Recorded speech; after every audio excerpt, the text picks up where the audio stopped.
bastard, and no mistake. You lot stay calm in there. You aren't saying nothing. Well, you are now. Shut up. You know, my wife has acquired ideas significantly above her station. She's been reading too many goddamn books. Personally, I'm against education. Of women, I mean. And men, I guess. Unnecessary. Doesn't add much to the world. Education.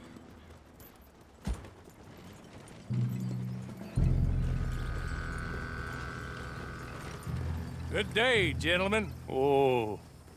Don't do anything stupid. Nobody gets shot. Act like fools, and the pair of you will be dead within a minute. Now, what are your names? Jenkins and Milliken. Well, Mr. Jenkins and Mr. Milliken, throw your guns to the ground and get on down here. That's it. Very glad to meet you. It's not worth being rash. You boys get paid a salary. You get that salary whether these people escape or not. Your wives presumably want you alive. Let them out. Now, please. Okay. You all run away. Aside from you. Try to stay out of trouble. This is a stroke of good fortune for all of you. Use it. Now, Mr. Jenkins and Mr. Milliken, be so kind as to quickly run away before somebody gets shot entirely unnecessarily. Go on, don't look back. Mr. Wendt, I believe it was $50 we agreed on. It was. Here's 50 each. Each? Yes. Now get out of here, both of you. My employer and I appreciate your professionalism. All we did was stand there and look tough. And you did it fantastically well. Good day, gentlemen. Now, sir, how about you pick up these guns and we move out? My mistress is waiting for us.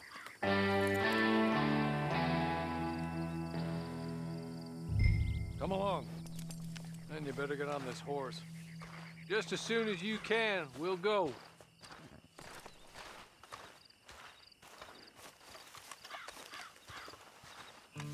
That's not much of an animal, but they haven't got far to ride. Must be odd being out of those leg irons. Get on the horse when you're ready. Hey, come on. Ride with me. Ready? Wonderful. I hope you'll forgive the secrecy. My employer particularly values discretion. My name is Mr. Horley, by the way. 6 months at Sisika Penitentiary, awaiting a hanging for a murder you did not commit. Must have felt a whole lot longer, my friend. You still seem strong, though.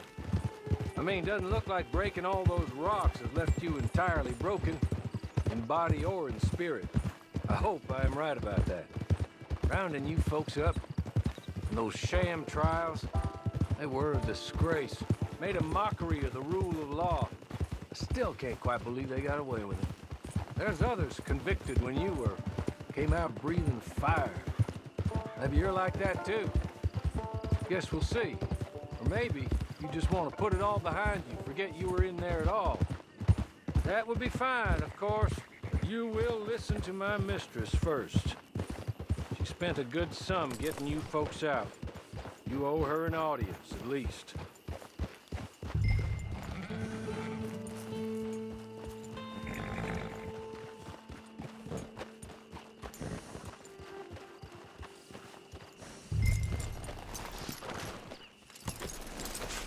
Tie it here. This way. She's anxious to meet you.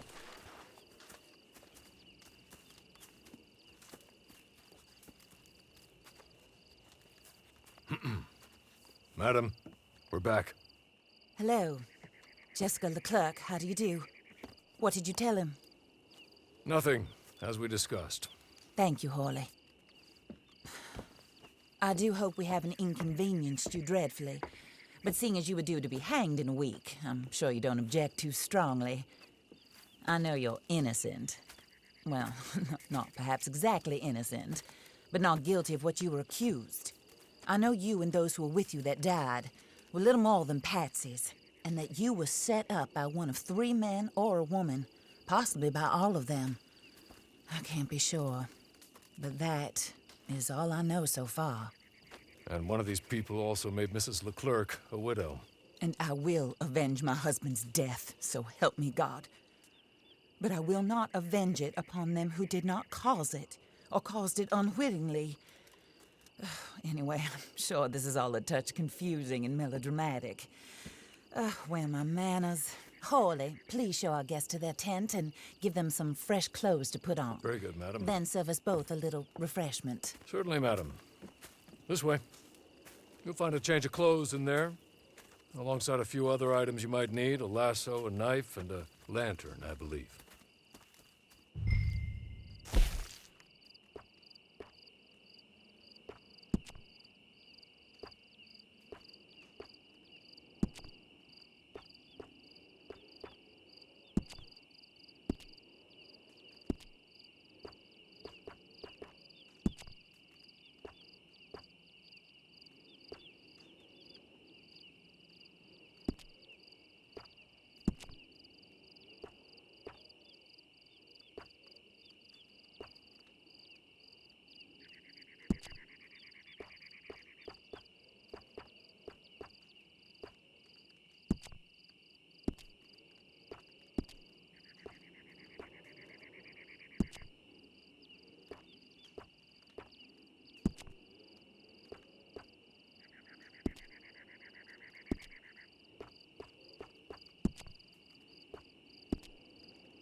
That looks more comfortable.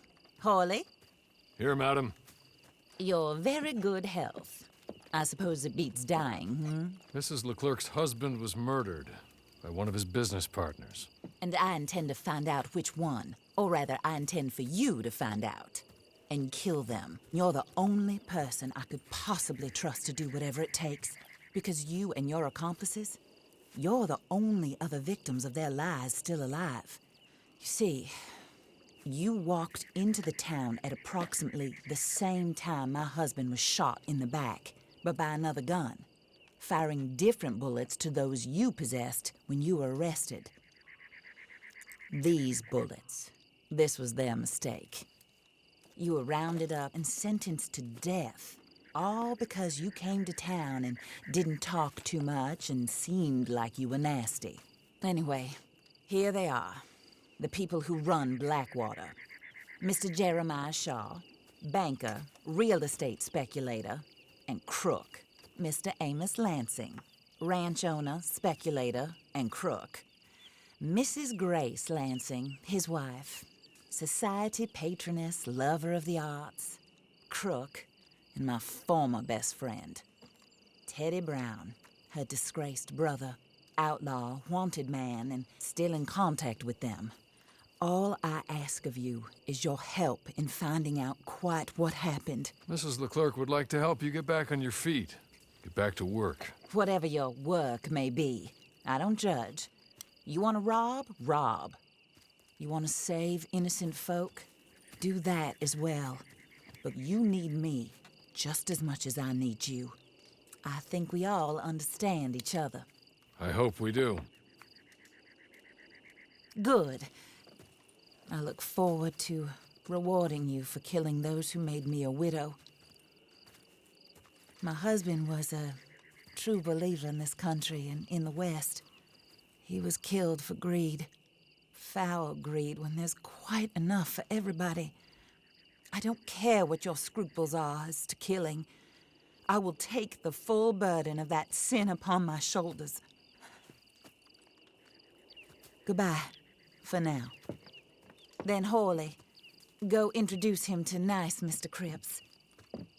I think you'll like Cripps well enough. He's long past his prime, of course, but he hasn't gone entirely crazy just yet. And he will help you, better than most of his ilk. Cripps! Get up! Hello, partner. Horley. This is your new boss. Oh, pleased to meet you, partner. J.B. Cripps at your service. We'll pay to get your camp established. Mrs. Leclerc is a generous benefactor. And, where are we headed?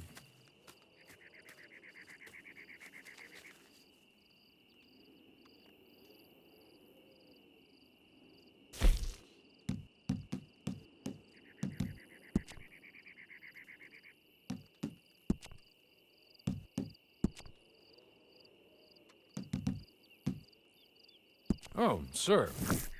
While Cripps is establishing your camp, perhaps you can go to the station and see the clerk, then head to see Clay Davies. He's a horse thief, and not a terribly nice one. Then meet Cripps back at your camp. See you shortly, boss. Good luck.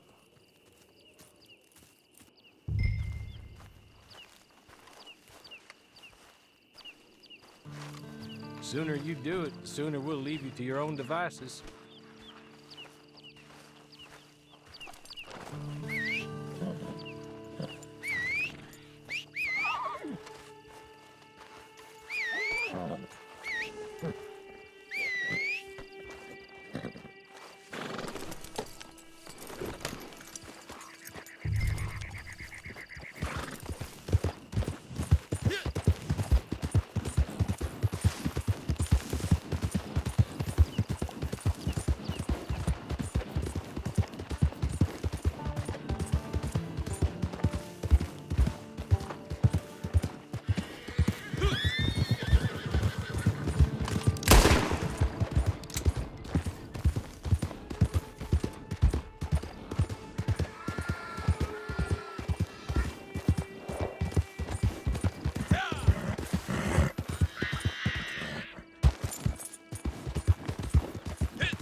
Acting like you done hit your head.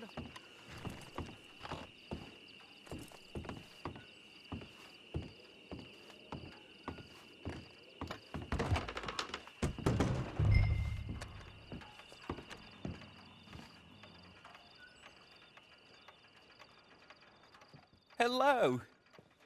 You must be Harley's friend. He's one of us. He said you also were a discouraged man. I'm very discouraged. Disappointed Alden, that's me. Anyway, it's a pleasure to make your acquaintance. I find your reticence charming. Real charming. By the way, I heard you might want to earn a little money. Well, some gentlemen have been robbing our stages, and they are not part of the club, if you catch my meaning. If you can make them go away, I'm sure they will have something of interest to you. They're up near Gap Tooth Ridge. See what you can do, okay? Here, by the way, a catalog. The latest issue. Just came into this armpit from a land more civilized. And if all works out, well, my colleagues and I move around these stations as needed. And all of us are very discouraged. We will all help a fellow sufferer with pertinent information. Good afternoon, sir.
good.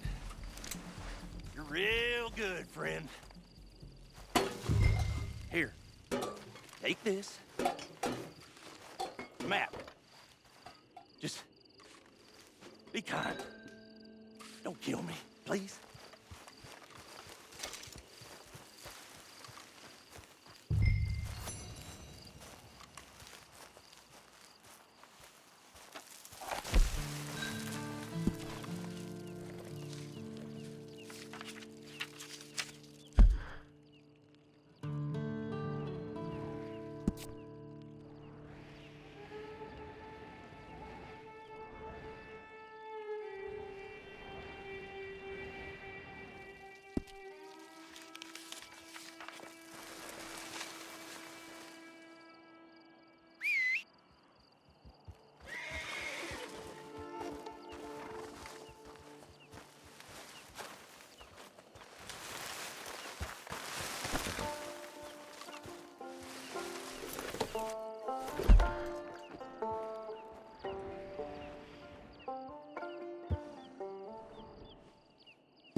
Did Horley send you, Pop?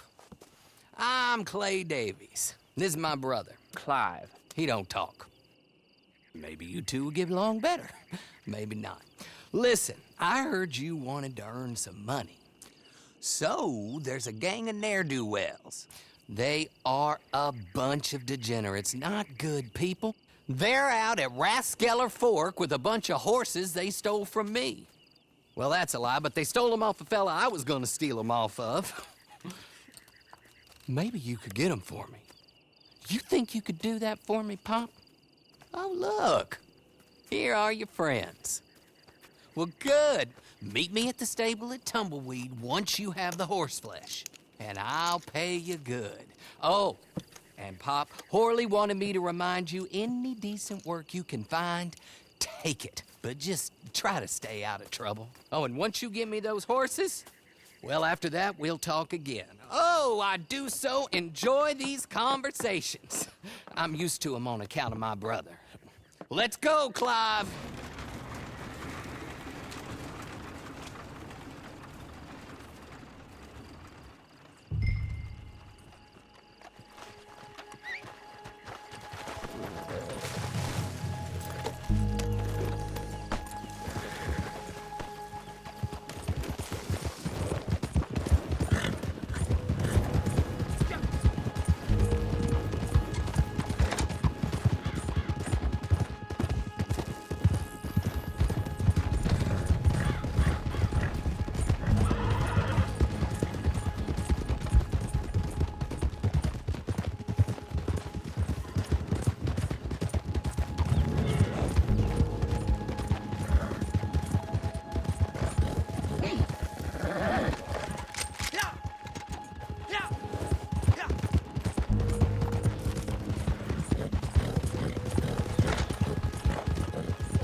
You're dead.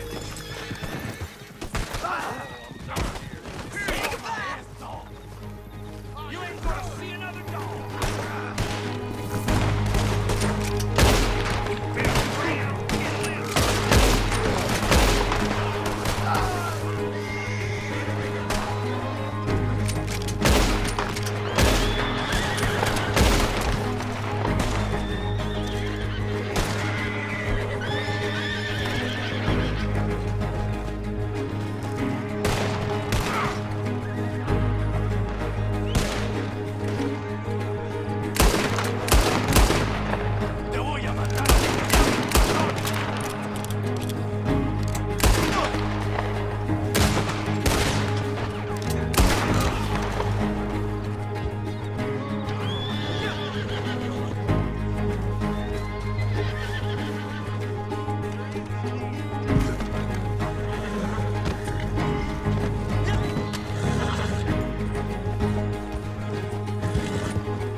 well, Horley was right about you, dead right. Ain't that dandy? Get that horse hidden away, Clive, and ready to move out as soon as we can. All right. Here's the money you earned. Now listen, Horley came by and gave me a message. He said to go see your friend Cripps up at your camp. Now listen to me for a second. Any other decent horses you find, we'll buy them. Just as soon as we are set up, okay? Nice meeting you. You know what? Hold on, boy. I call him boy because I'm older. 30 minutes, he went black. Let's give our friend here back the horse. It's yours. A sign of faith and future business. If you want to buy any extras or sundries for the animal, head inside. They've got a lot available. See you soon. Come on, Clive.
Oh, there you are, partner.